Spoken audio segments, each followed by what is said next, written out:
I'm gonna get me an electric car, plug it into the sun.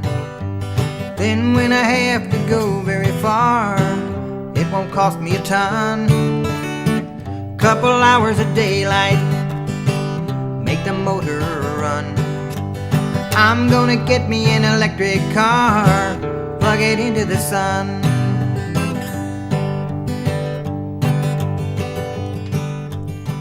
Ladies and gentlemen, and everyone that's involved with electric cars, I'm going to introduce an individual that our club, the EEVC, will certainly relate to. His first name is Guy, and we all know Guy Davis started the EEVC back in 1980. This is not Guy Davis, but Guy Hall. He's from Sacramento, California. I am, and I've been with the Electric Auto Association since back about 2011 when the Leaf first came out, which was my first exposure onto this. So my tenure is a little shorter than many, but I love EVs, and out in California, our whole family has gone that direction. We have in our family, my wife and I have 2 Leafs and a Tesla. My son has a Leaf. My daughter has a Volt. Her boyfriend has a e-Golf. So we really have taken the leap from a family perspective. But I'll tell you, it wasn't always easy. I mean, the first time we had an electric car, we had dissension in the family. It created problems. Yeah. I wasn't very happy about it. Every morning we'd get up, and around the dinner table, on the breakfast table, my wife, my daughter, and I would discuss who gets to drive the electric car today. Oh, And my daughter would say, "Well, Dad, we'll save the most money by giving it to the person who has to drive the furthest," knowing full well that was going to be her. I didn't buy this car for her, so that was annoying to begin with. But then she said, and it made me so angry.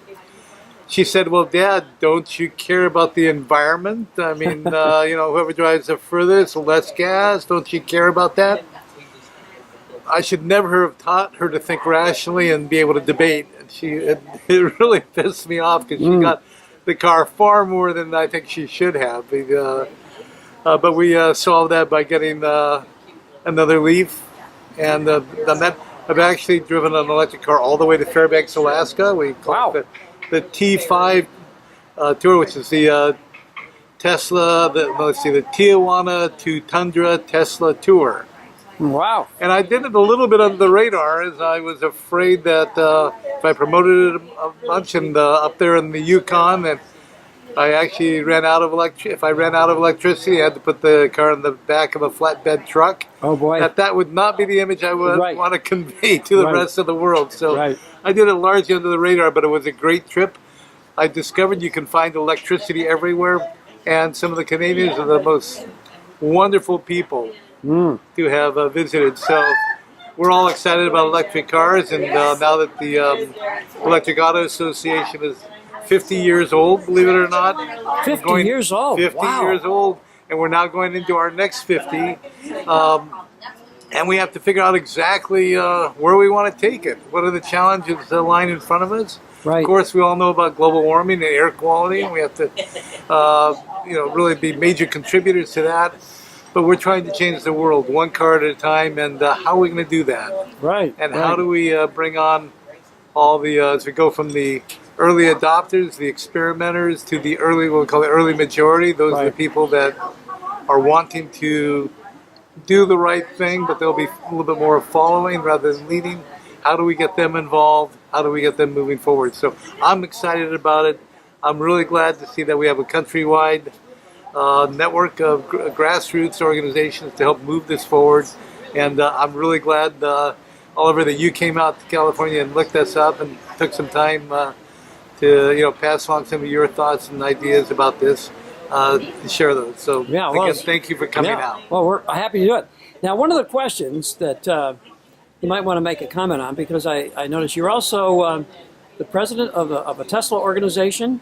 I'm secretary in the Tesla, Northern California, Reno Tesla groups. All right, secretary, Secretary, but both of those are complementary organizations in that Electric Auto Association as a grassroots organization is more about educating the public about EVs and helping them make that transition successful. The Tesla organization, although they're fine with cars other than Tesla joining in, but they're a social organization. They say, let's take, now we've got our cars, let's take them and let's go have some fun with them. Go on. Okay, right. Wine tasting. Yes. Next week, going to be going down to Mammoth Lakes in Southern California and fun there. So the two organizations work well together. Right. Yeah, we found out in the East Coast, the same thing, that Tesla people like to do that kind of thing. Yeah. Well, as the world shifts to longer range cars, everybody will be looking and thinking the same thing. But one of the questions, since you're out here and you're closer to Tesla than headquarters than we are. You mean Mecca? Yeah. Yeah, you're the Mecca. Yeah. Lots of them in Jersey now. I see them on the highway and in Pennsylvania. Well, I certainly see them on trucks heading eastbound. Where the EAA president has been in Cherry Hill, New Jersey, they have a new Tesla dealership there. But the question, as you know, that we're curious about is the leader, Elon Musk, has certainly made headlines. Wall Street Journal has talked a lot about him. And the latest question I had is, what out here are your feelings? I know you're watching the actions. Do you have anything to share with us on Tesla and how what the outcome is going to be as we move down the road? Well, I mean, Tesla has been leading the way, and Elon Musk, the leader of Tesla, has been showing us to what cars can be, what the networks of those cars need to be like. Right. And has really painted that vision for the future and delivered it in practice, which is just an amazing feat that people said could not be done. Right.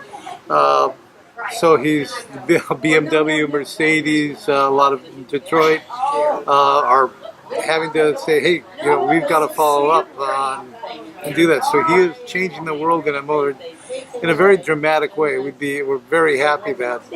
Are you concerned though about some of the thoughts have been around that they're struggling as a company, and there are a lot of I don't want to say vultures, maybe call them eagles, that want to jump Short in. sellers too, as well. Oh, well, yeah, right. A lot of people, and so the question, and of course the other thing that we've seen is a lot of people who were excited. A few have become a little bitter. They've been on the waiting list, and they're not getting the car that they thought they'd have by now, and their questions are being raised. And are the other corporations going to have cars available that will change the Tesla from being the dominant player? Or, I mean, I'm not here to have you. Well, that's just curious. Those are good questions. I think a lot of people are asking those questions and such. I remember the lines that went around the block and signing up for the Tesla Model 3. People, sight unseen, no test drive, putting down $1,000, and they've been by and large they've been incredibly patient. A couple of years here waiting for that. Right. But most of them have still high expectations and really want to see that delivered soon. Right. The reality of doing something that was told to be impossible before, they really said they could not do it. Right. He's pulling it off, but it's hard to do. It's a hard path to take, and it's getting there. It requires some patience on that, and what they've achieved in terms of the amount of deliveries that they're now doing per week is phenomenal. We had I'm seeing them on the road, of course, significantly around here, and it's just going to take some time to end up filling out that or emptying that pipeline of people that have signed up for that. So I get it. I mean, I still have one on the wait list as well. I'm waiting for that. But it's an incredible thing that they're achieving. It's not just another car. Right. As such. Right. So I think we have to continue to give some patience and wait for something great. Right. In terms of, again, other cars coming out, a little story. Try to keep it very short, but when I was with Hewlett-Packard in the R&D area, especially in the printers, we discovered that every time one of our competitors came out with a new product, a new campaign around a new printer, our sales went up. And I see the similar thing happening here. What happened though with Hewlett-Packard is that when the campaigns by competitors took place, it brought people into the stores. Now you can see the same thing happening with electric cars and Tesla. As other Tesla killers come on the market, other competition come on the market, it's going to bring people out into the store, start thinking seriously about getting an electric car. Sure. And I think the Tesla sales should to go up in the same way that they did with Hewlett-Packard. Yeah. So, but I think the competition is going to be helpful and critical. If we're going to change the world, we can't just do it with one vendor. Right. If we're going to improve our air quality and such, it's got to be across the board with all the vendors. And they're getting there. Yeah, very good. And one more thing that I think people will be interested in, and that's your career. You're a person who worked with Hewlett-Packard to try to bring different cultures together. Oh, you want to comment on that? Oh, it was a marvelous experience. Nearly 30 years working with Hewlett-Packard in the R&D area. Hewlett-Packard is a global company. I had the chance to work overseas and doing product development in Germany, and then bring teams together from Russia, India, China, Costa Rica, Hungary, you just name the place, and having teams that were split and would work across those geographic boundaries was just an incredible experience. Just to work with a variety of cultures and the differences that they, the way they look at problems and the way they deal with challenges are different. There's a lot that we could learn from that, and so that was an exciting time. Right. And I love doing it, traveling around the world.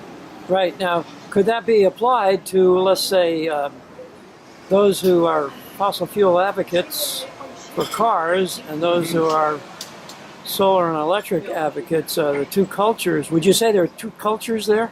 I mean, we noticed it in Jersey. There are two definite mindsets. In terms of the green, the solar, the electric feel that this is a serious problem related to our planet's health and well-being. The other side, the fossil fuel advocates and oil-based people feel that it's not as serious as one would think, and that that electric cars aren't the answer. They're just relegated to it's a different mindset, a different culture, I think. But you recognize that, and how would you get the two together? It's interesting. It's if the challenges that we face are ways off from the front, we're trying to prevent something dire from happening later. It's hard to get your act and get the ship right and get that ship turned around to dodge the iceberg in time.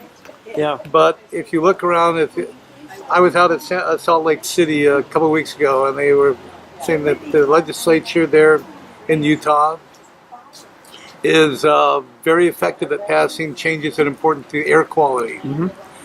If these sessions are during some very smoggy days, which Salt Lake City has them because they're in a bowl. Wow. And they get these inversion layers that's almost like a Beijing kind of quality. But that's there. Boy, I'll tell you, those legislation activities relating to that just pass right on through. Just marvelous. Right. But if it's a beautiful day, I mean, like we have today, everything's clear, crisp, nothing gets passed. So and I don't think it's just our legislators. I think it's us, even as individuals, have to recognize that there are things that are moving forward and we have to deal with. It's not just we have to make sure that we don't have these short-term memories. Right. But certainly today we're having been hit in the Florida Panhandle with one of a Class 4 hurricane. Yeah. Yet again, in terms of the southeast. So if we sit back and think about it and you do the study, we've got to take some action. So. Okay. Oh, I will. Bye-bye. It's been good talking, and we can always chat again. Well, I look forward to that. Yeah, sure. And since we have electronics, you can become a well-known personality in the East. That would be my honor. Okay. Good talking to you. Thank you. It's been a pleasure. Right.